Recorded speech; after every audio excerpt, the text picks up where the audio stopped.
بسم الله الرحمن الرحيم.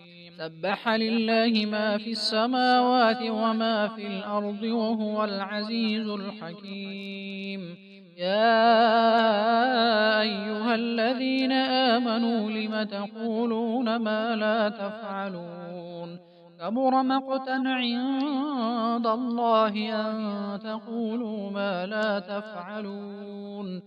إن الله يحب الذين يقاتلون في سبيله صفا كأنهم بنيان مرصوص. وإذ قال موسى لقومه يا قوم لم تؤذونني وقد تعلمون أني رسول الله إليكم فلما زاغوا أزاغ الله قلوبهم والله لا يهدي القوم الفاسقين. وإذ قال عيسى ابن مريم يا بني إسرائيل إني رسول الله إليكم مصدقا لما بين يدي من التوراة ومبشرا برسول يأتي من بعد اسمه أحمد. فلما جاءهم بالبينات قالوا هذا سحر مبين. ومن أظلم ممن افترى على الله الكذب وهو يدعى إلى الإسلام والله لا يهدي القوم الظالمين. يريدون ليطفئوا نور الله بأفواههم والله متم نوره ولو كره الكافرون.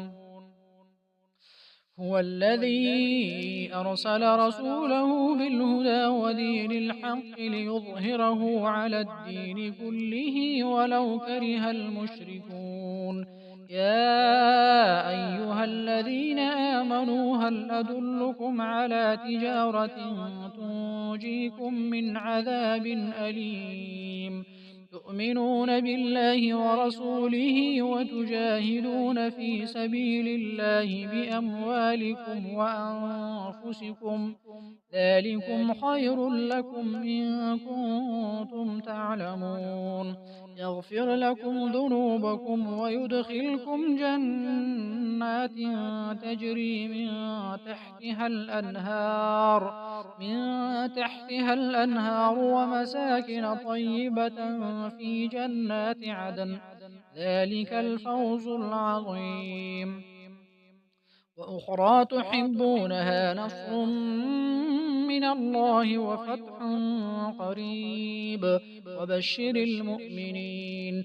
يا أيها الذين آمنوا كونوا أنصار الله كما قال عيسى ابن مريم للحواريين من أنصاري إلى الله؟ قال الحواريون نحن أنصار الله فآمنت طائفة من بني إسرائيل وكفرت طائفة فأيدنا الذين آمنوا على عدوهم فأصبحوا ظاهرين.